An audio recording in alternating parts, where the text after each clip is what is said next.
Բաքվում քաղաքացիական հասարակություն առհասարակ չկա, որտեղ դա տոտալիտար երկիր է, բոլորին եւ ամեն ինչ Ալիևը վերահսկում է, իսկ Հայաստանում այդ մարդիկ կոնկրետ այդ 5-ը, որ մեկնել են Բաքու, քաղաքացիական հասարակություն չեն, արմուտքից գրանտներ ստացող մարդիկ են, որոնք այդ արևմուտքի գլոբալիստական շրջանակների քաղաքական ազդեցության գործիք են։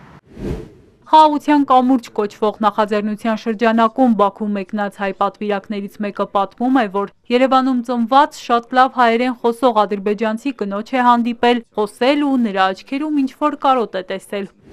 Իրենց եղբայրները կտանքների ու խոշտանգումների են ենթարկում Բաքվի բանտում, փոխանակ այդ խնդիրը բարձրաձայն են։ Բաքվում հայերեն խոսող անոք ապրող մարդու մասին են խոսում։ Դուք գիտեք, որ ցանկացած անաչառ դիտորդ նույնիսկ ազգությամբ ոչ հայ գիտի, որ Բաքվի փողոցում որևէ մեկը հայերեն խոսել չի կարող։ Այսինքն իրանց տարել է մի հատ հեքիաթ են ցույց տվել,